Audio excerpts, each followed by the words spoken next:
Here's my tandem for the UFO report. It's little Timmy Seanor and the UFO report. Nobody's gonna know. They're gonna know.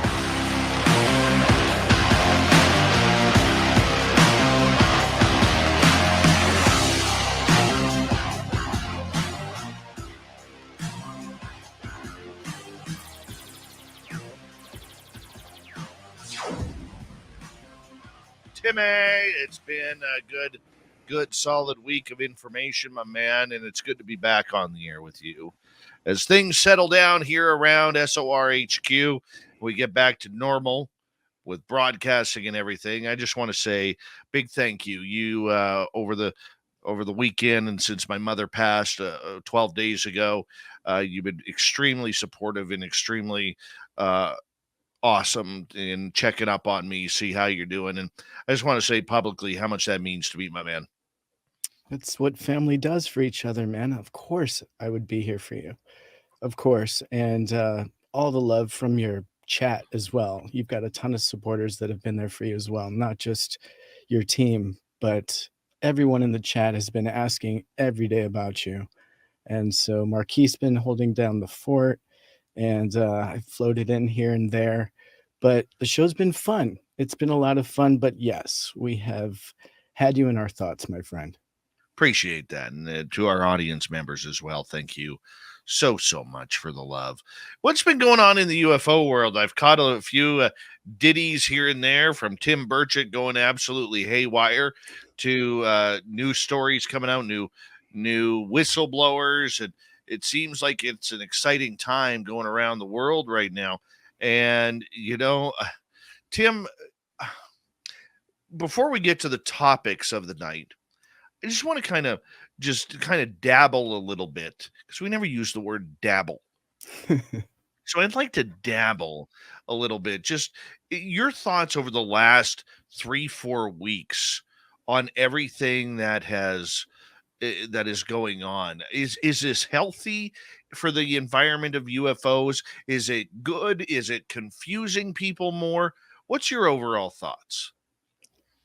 I mean, so for me, being kind of on the outside looking in at this topic, it's massive. This is huge. It's groundbreaking. The world is talking about UFOs, and they're talking about it realistically.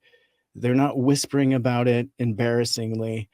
They're talking about it seriously, and they're asking everyone they know about it, what do you think? And they're getting stories from each other about what they've seen and what they've heard.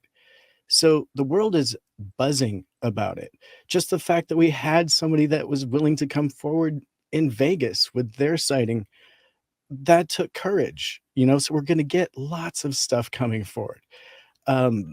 Yeah, it's a hustle and bustle right now on the subject with the whistleblowers, and then Stephen Greer with his big push. And we know that there's lots more coming, but yeah, it has been a busy month. And I think we've got even more coming before this month is over, to be honest. The question is, though, are we getting anything? It's great that there's all this information that is coming out, all these people that are coming out, but it's a lot of I know things, but I can't tell you. Yeah, you're absolutely right. And at some point, that bubble, that zit, that UFO zit has to pop. And there's a bunch of us squeezing it right now, okay, trying to get that sucker to pop, but it's one of those bad ones that just goes red on your forehead and never wants to have anything come out. I mean, it's a gross analogy, but that's what we're dealing with. That's what we're dealing with right now. Yeah. Yeah, and I mean, I have expressed my personal opinion that it felt like a lot of information before delivery of proof, because we've heard a lot of people with their experience or what they've heard, and we're ready for proof. We're ready for the parts. We're ready for the bodies. We're ready for the actual evidence. And so that's what I think we need next. We've had a lot of buildup, but now we need the next part of the story, which is the evidence. Give us something other than this person told me this, or I've heard of this program. That's not enough. We need more. So I think that's where we're heading, personally. Well, you know what? Look, there's a lot of people throwing around the disclosure movement, that are, you know, and you and I've gone over the disclosure word. We don't need to reiterate my feelings on that or even yours. But I mean, there's a lot of people out there who are sensing that the movement is gaining traction. I don't see, I see publicly where it's gaining traction. But once again, it comes down to information. And Tim Burchett, the congressperson, who is very loud about this subject, has literally come out recently about he's mad. He's mad that whistleblowers aren't saying their stories in public. He's mad that at the NASA stuff. He's mad that, to him, disclosure means what it means to me, which is open the doors. Let us know what we're hiding. Do we have aliens? Do we have the crashes?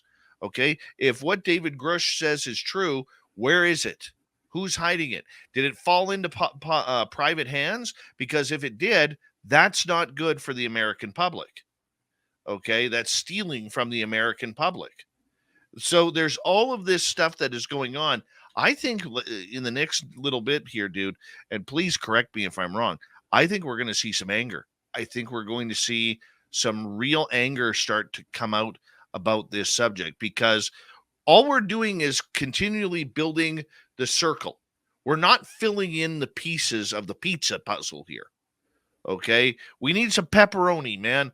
We need some cheese. We need some, whatever toppings you like on there. We need those toppings. And We that's do. where I think I'm getting a little frustrated by it, because we're hearing all the rumors. We got the people who want to speak. They just can't. Yeah, well, I think that we're going to be finding a lot of support for whistleblowers. And even my first article, if you're willing for me to jump into it, it covers this exact topic, that in particular, Senator Josh Hawley appears ready to hear David Grush about UFOs, while some in the media in the country right now may want to dismiss Grush's claims entirely. Hawley definitely isn't among them. The takeaway from this is that they had thousands of sightings of these things over the years. And in this quote, he continues to say, which was news to me. So I'm not surprised necessarily that these latest allegations, because it sounds pretty close to what they kind of grudgingly admitted to us in the briefing. It's not good. None of it's good. I think we want to get to the bottom of this. I think it's disturbing. And so that was Hawley's reaction when he heard Grush's claims. And so there's kind of a takeaway at this point, and the topic continues to get hotter. And so if you're up for it, I can kind of hit the highlights of what has happened recently with a quick list. Yeah, do that. Let's hear it. So the government is hiding crafts of non-human origins, according to whistleblower David Grush. Dead alien pilots have been recovered, also information from Grush. It was reported that the government is in possession of at least 12 spacecrafts. And then next, we have a man calling 911 in Las Vegas after claiming crashed aliens were in his backyard. And while police couldn't confirm the alien claim, they did acknowledge that they saw something fall. Next, the man in Vegas later uploaded a YouTube video doubling down on the claim. Next, we have heard that multiple members of Congress made it clear another hearing will happen.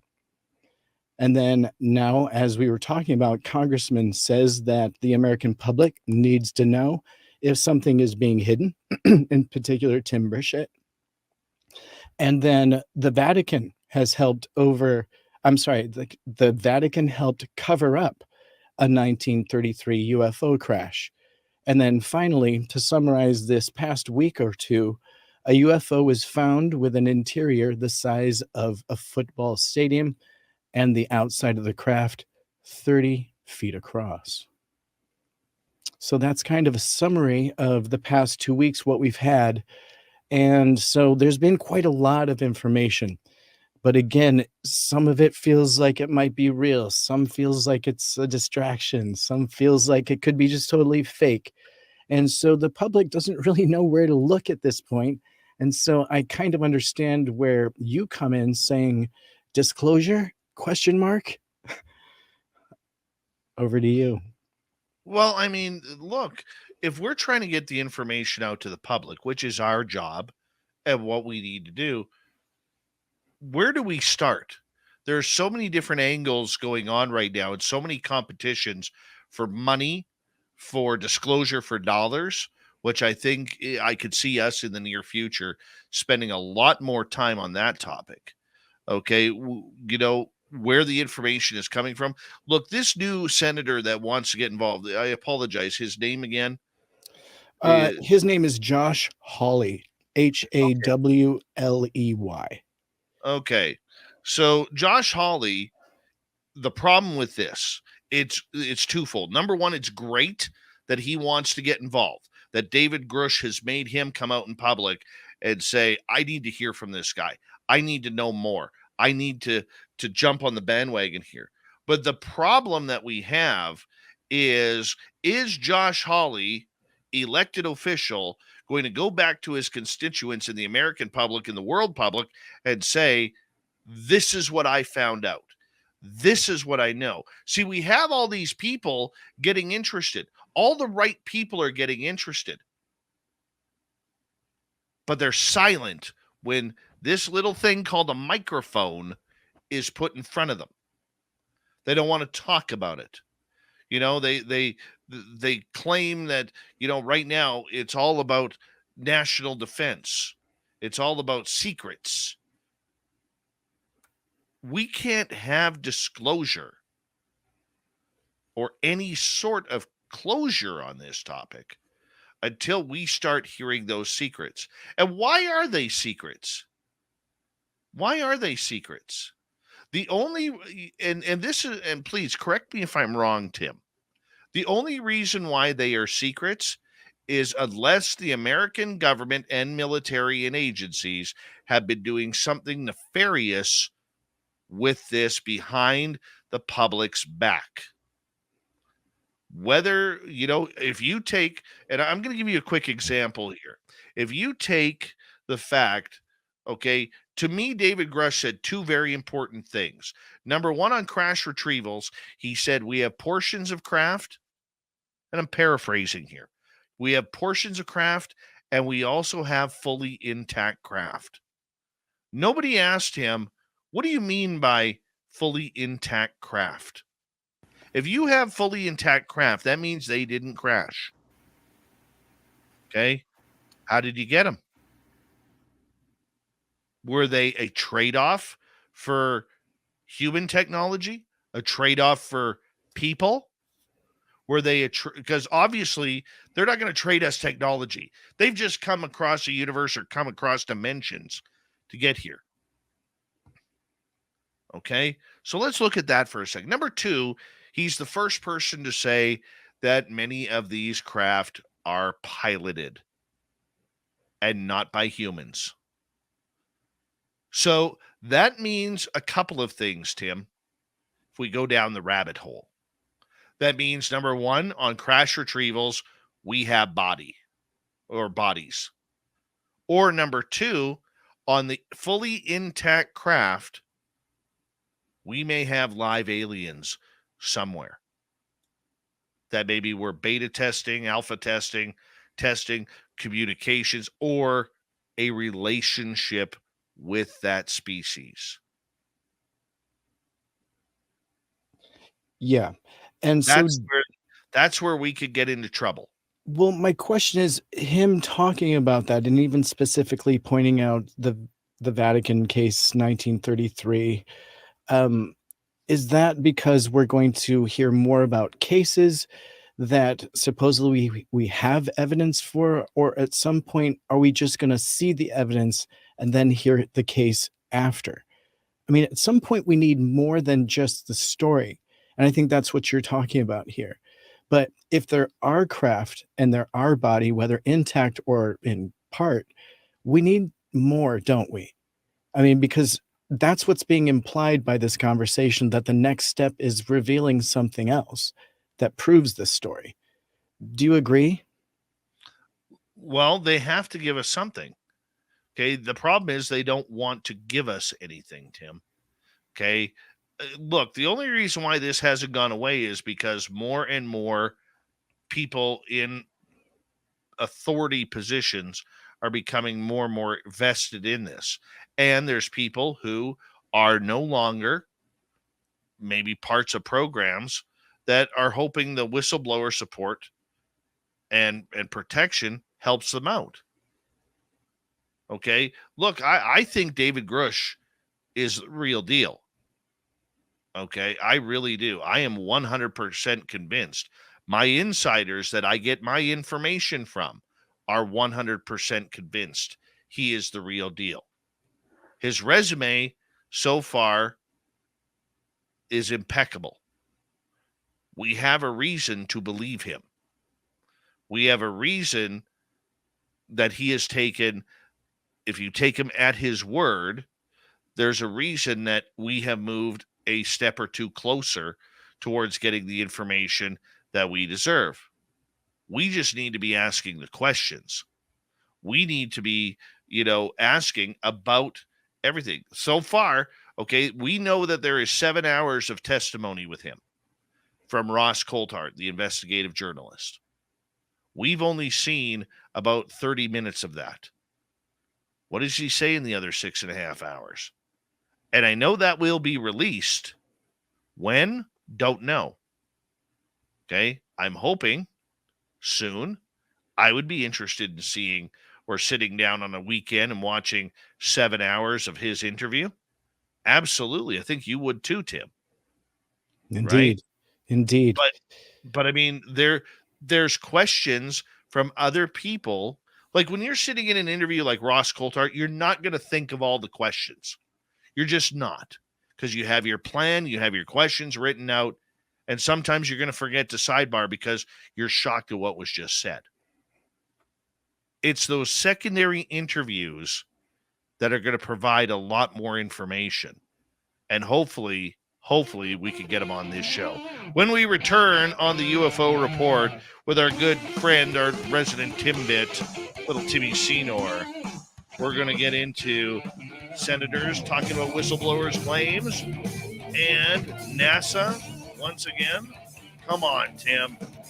Here we go. Let's get fired up for the final half hour of Spaced Out Radio.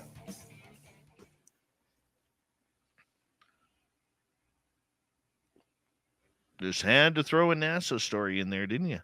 I just have such a comfortable hat and t-shirt from them. I just have to keep bringing them up.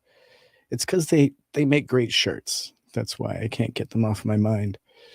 You know what? Speaking of greatness, I have a great hat here from our man Charlie. And it is that time once again, Tim. It is that time once again where we say hello, how are you, to all the agents and agencies out there hanging on out, listening to us. Give us a call sometime, will you? You already have our phone numbers. You don't need to look them on up. You don't need to get them from us because you already have them. Yeah, come say hello, how are you? Share a few secrets with us. Remember, some of us can be bought. Some of us. So we say thank you to each and every one of you tonight. And Mike Bothwell, thank you again for a lovely second super chat, my man. Very much appreciate it, Mike.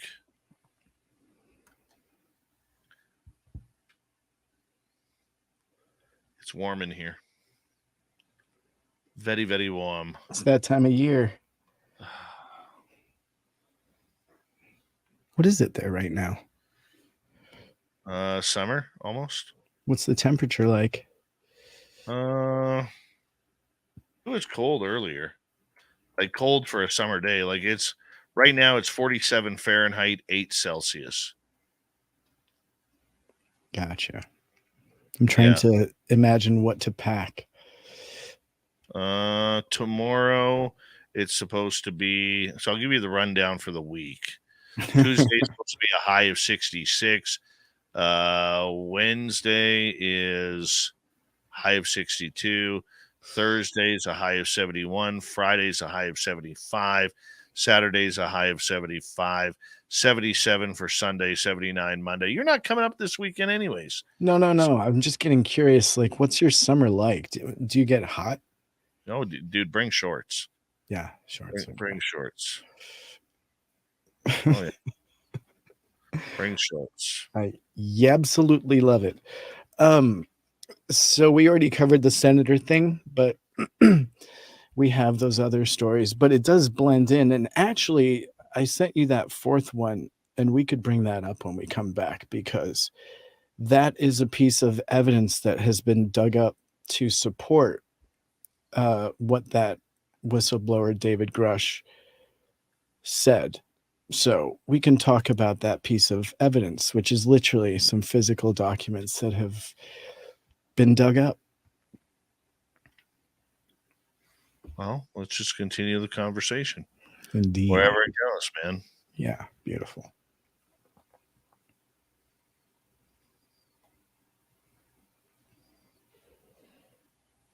Cool.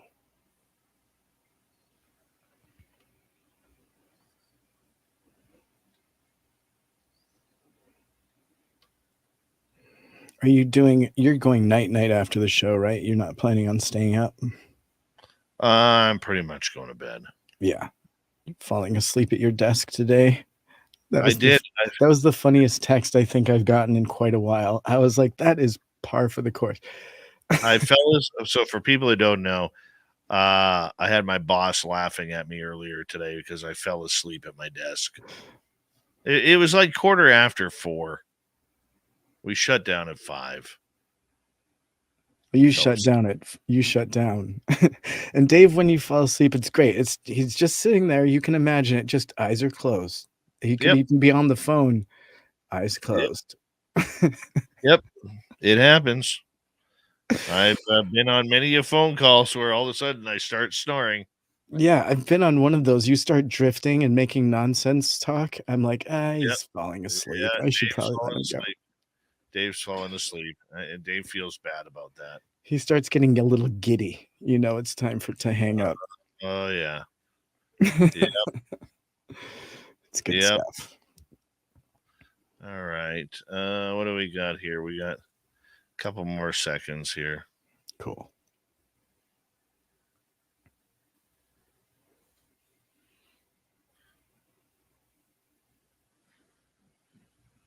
All right, 30 seconds. Thank you to CS, Mike ×2, Steve, Scrub, a dub, Jenny, Vaughn, and Maggie, Izzy Stradlin, Vaughn again, Simon. Very much appreciate the love and support, everyone. Very much do. So thank you.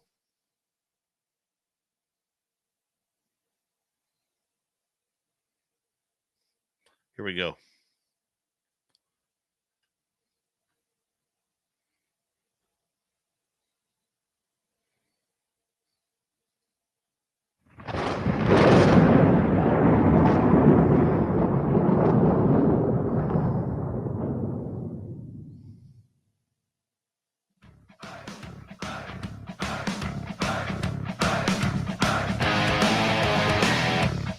We're rounded third. We're heading for home tonight on Spaced Out Radio. Good to have you with us. My name is Dave Scott. Very much appreciate earning your listening ears. Reminder to all of you that if you've missed most of this show or others, check out our free archives at youtube.com/Spaced Out Radio. Do old Davey the favor. Hit that subscribe button. Our website, spacedoutradio.com. We have a plethora of features for you. Rock out to Bumblefoot, read the news wire, check out our swag as well. Follow us on Twitter at Spaced Out Radio, Instagram at Spaced Out Radio Show, and on TikTok at Spaced Out Radio. Tim Seanor continues on with us with our UFO report happening right now. And Tim, interesting story coming out of NASA where they say they found more planets within our galaxy. Yeah, that is absolutely right. And NASA's exoplanet Bonanza has revealed 5,000 445 confirmed alien worlds in our galaxy alone.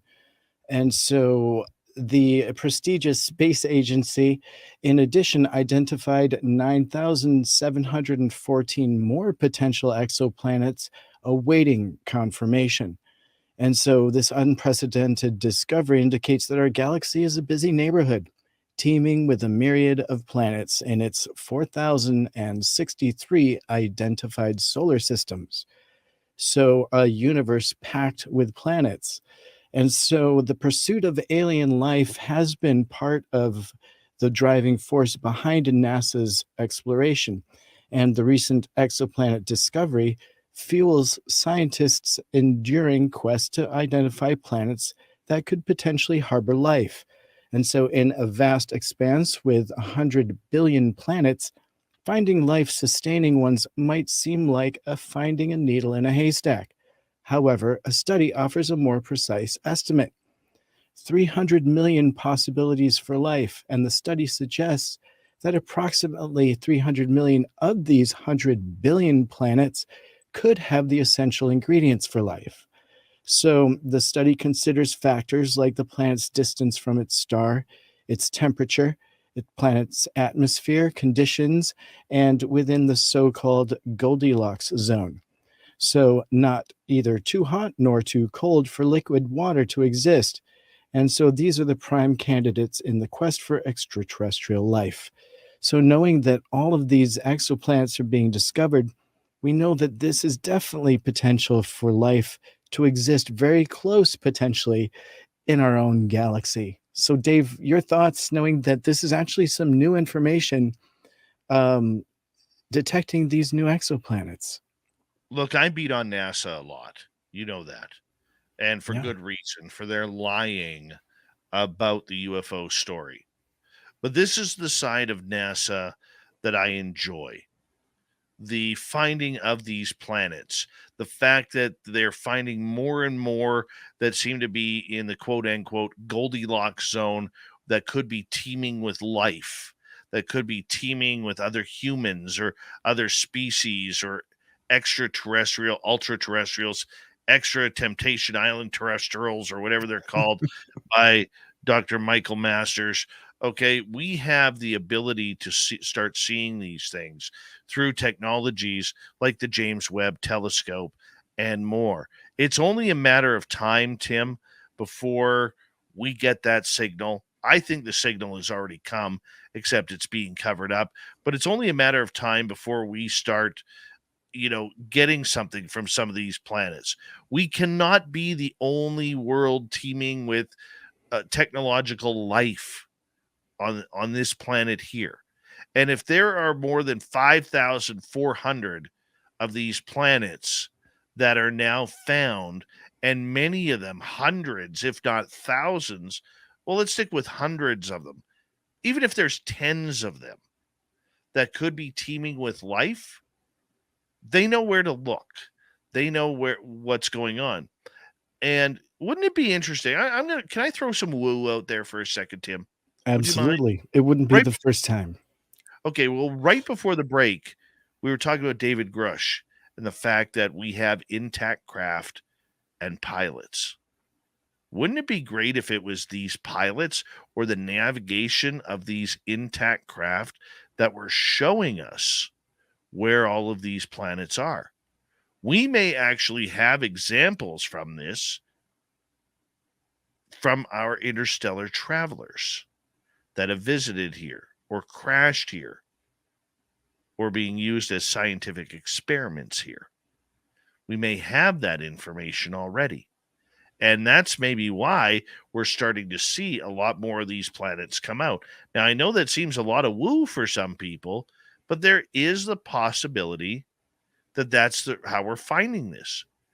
We have two telescopes that can look into the far distance. James Webb being the number one, and of course, Hubble being number two, but James Webb is much more clear on what it is seeing. So I'm just wondering, what do you think about that woo thinking there? I absolutely embrace it. And I just hope that if crab people do come here, they're not gonna be so pissed because I love crab, and they're gonna hate how we prep it and just dip it in butter. It's gonna be the worst. But honestly, I do embrace that there's plenty of life out there. I think it's vast, amount of it, to be completely honest. And I even embrace the fact that they could be coming here. Why not? There's absolutely no reason why they shouldn't. They could be far in advance. They could be far behind us. And either way, like we've been learning, time doesn't exist the same for everybody. And technologically, potentially, you can twist time a little bit. So making time travel possible or travel across great distances possible. So I'm very open to that. And every time we make a step forward like this, it feels like they're giving us a hint that they may know a little bit more. I mean, if this is what they're telling us publicly, imagine what they know secretly. I think that they know Absolutely. plenty more. As you said, that NASA has plenty more information than this on what is going on in our galaxy. I think that's a very fair assumption to make, that we know people that have worked on airbrushing out NASA images. We know those people firsthand, so we know it exists, that there has been this secret. But what I'm curious about at this point, holding their feet to the fire, are we going to get that bit of disclosure, that last piece to the puzzle that will just put all of this together? They're feeding us the fact that there's thousands of potential planets in the Goldilocks zone. They're making assumptions on how we could bend time. And assuming that's possible, suddenly travel and distances just don't make any part of the equation a problem. So, Dave, I embrace that full heartedly. Hmm. And that's where I think NASA shows off its real talents. I really do believe that. It's exciting. It really is. But what are we seeing? We're seeing new planets, but the unfortunate part about NASA, Tim, is if they found any more, they're not going to let us know. They're not going to let us know that, hey, we've seen spacecraft flying, or we're getting signals from where, planet Tim, which is 45 billion light years away. I'm from Okay. there actually, so I can vouch for that. Exactly. you know and on planet Tim, everybody's good looking, because I've seen your family. You got a good looking family, man. They're so you know lucky. Yeah. They don't look anything like their dad. Yeah. that feeling. But the point is, it could be there, and it's interesting to see how this is going to play out. But good for NASA for coming through on that. All right, a 50-year-old report backs Pentagon whistleblowers on claims of UFOs.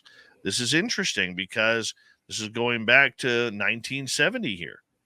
Indeed. And coming out in support of what the recent whistleblower David Grush was insinuating about secret programs and craft.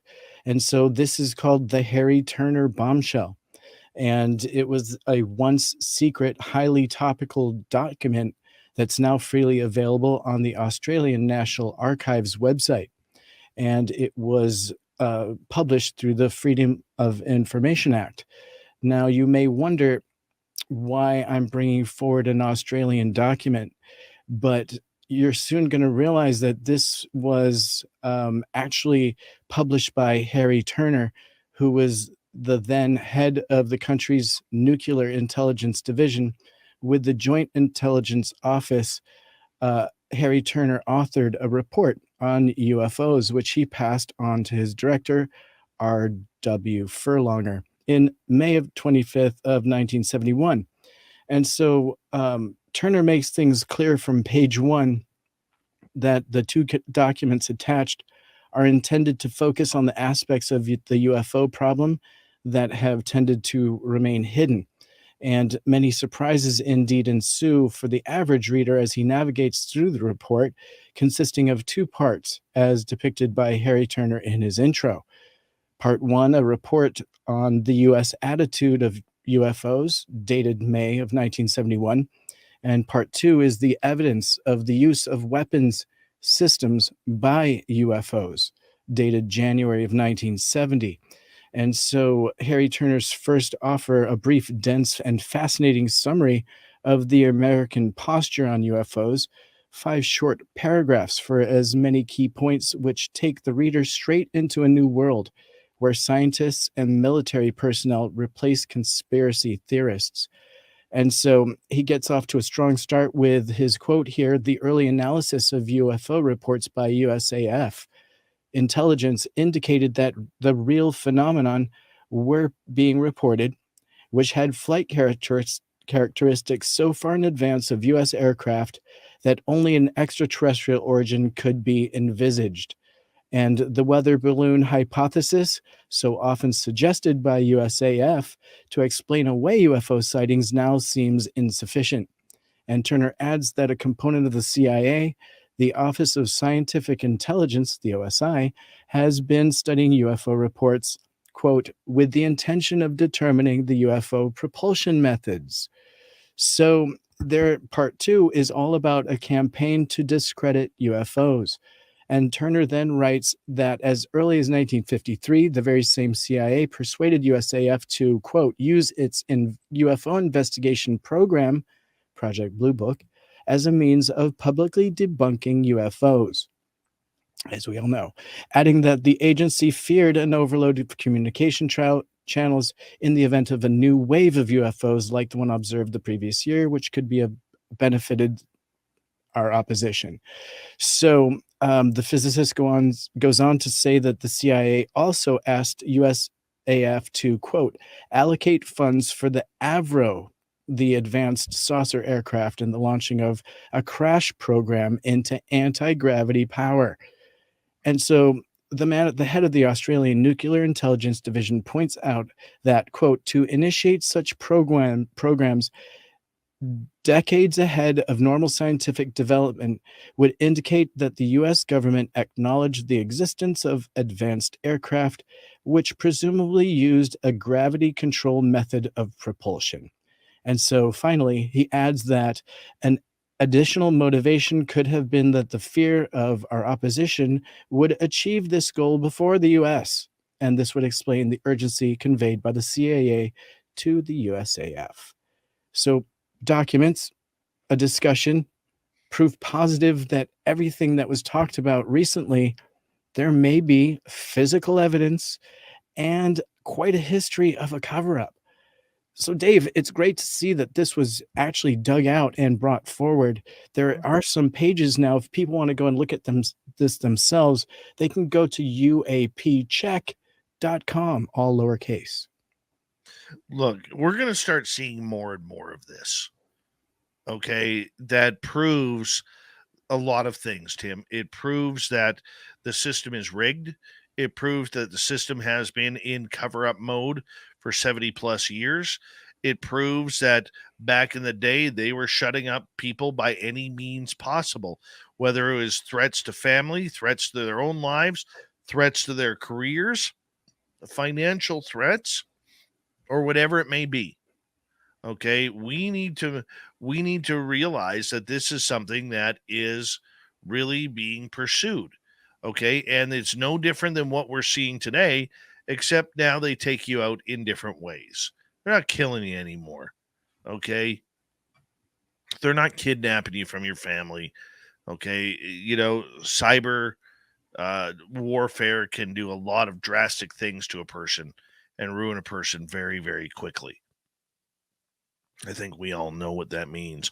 But just the idea, Tim, that this is nothing new. We need more of these old stories. Just like we need Roswell, we need these older stories of eyewitnesses and their testimonies coming through on the cover ups that are happening. That is going to make, if there's ever lawsuits in any of this, Tim, okay, this is all evidentiary for what has happened in the past to what is happening right now. You make a great point. There is absolutely a paper trail somewhere, and it can't all have been burned. They couldn't have faked or covered up and censored every image that NASA produced. Somewhere there has to be something left. And I'm sure that there's originals and that there's parts, and they didn't throw those bodies away if there are bodies. That's what we need. We're looking for that next. And documents like this are going to flood forward, especially now that we have people coming forward as whistleblowers, naming names and programs. We have FOIA-able evidence now. So let's see what comes out over the next few weeks and months, because you may see some evidence being shaken out. Well, let's hope. I'm always hopeful for potential evidence. We just need to see what is the truth of what is happening. Yeah. Yeah. And you know what? Speaking of evidence, if you're okay with it, I'm going to shift over to what Avi Loeb's been up to, because we haven't talked Please do. about the Galileo Project lately. We got 3.5 minutes. Let's do Let's it. do it. So, recovered just today or yesterday, perhaps, shock resisting steel in the debris field of the first recognized interstellar meteor. And just days ago, they found a interesting coil or strip of wire that was part platinum and part, I forget the other piece, but a compound or an alloy.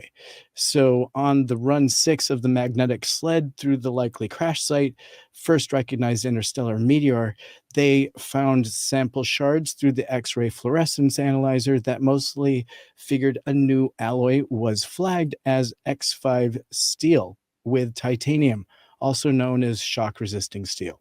Fairly common, Dave. It's not a big deal to find, but we are literally watching a crash retrieval unfolding day by day. And Avi Loeb is being incredibly transparent with everything that's going on. He's got students involved, professional scientists. It's pretty cool to watch it go down play by play through medium.com, where Avi updates a journal with photographs and evidence. What are your thoughts? Well, I still contest what Avi Loeb is doing, because I don't think he's doing it for the right reasons. I think he's doing it for personal reasons regarding his involvement with UFOs. I think he sees the Nobel Prize at the end of this, which is why he's asking for $50 million from the government and trying to get this going in the disclosure for dollars aspect of everything. That being said, you know, if we can move the ball forward with what is being seen and heard, that's not a bad thing.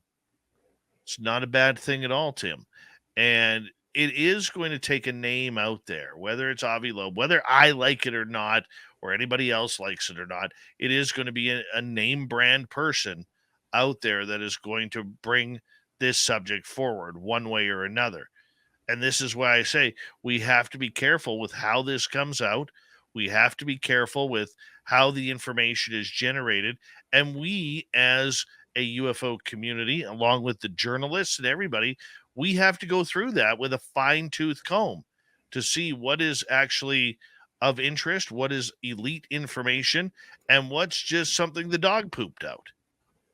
Yeah. That's what it comes down to, Tim, is we got 1 minute, And about just 1:40 to go. okay, and just know very briefly that Avi is updating the world via um, the Times Square big screen TV. Every time he drops a new piece of evidence, it's actually being blasted and advertised right there in Times Square in New York. So Manhattan is getting fresh updates from Avi Loeb out in Papua New Guinea, in the middle of the, what would it be, the Southwest Pacific. So pretty cool. Well, it is pretty cool. Look, the attention is always good. Okay. The more people are talking about the subject is good. I think we can all agree on that. But like I've said before, what is the intention of the information that is being given out? What is that intention? Hopefully, Is it's that, to demonstrate science and the scientific method and keeping it simple. And that's all that it is. well, that's where you and I will always agree to disagree, you know, because it's more than that.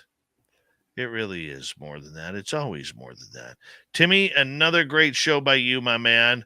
It is always a great time when we have you here and you're on giving us the latest updates on the UFO report. Another spectacular job. Thanks for having me, Dave. It's been fun. And I will sign off and let you do your checkout. It has been a lot of fun tonight. So thank you, Tim, for coming on in. And thank you to Steve Stockton for a great night of stories on Among the Missing. And, of course, Professor Imans Barus, who joined us talking with the dead tonight. We got Mr. Ron Bumblefoot THAL rocking in the background with Little Brother is Watching. Bumblefoot is the official music of Spaced Out Radio, rocking us in and out of every single show. Get your horns up for the guitar god himself. Special thanks to everybody listening in at work, at home, in your cars, wherever you may be. Thank you to everyone in our chat rooms tonight. YouTube, Twitch, LGAB, Facebook, Spreaker, LinkedIn, the Space Travelers Club, and on Twitter and hashtag Spaced Out Radio. I know you're out there somewhere. Remember, this show is copyright. It's Spaced Out Radio and SOR Media Ventures Limited. Thank you so much for choosing to share your evening with us, because together, my friends, we're watching. We own the night. Mr. Bumblefoot, we need a favor. We need you to take us home.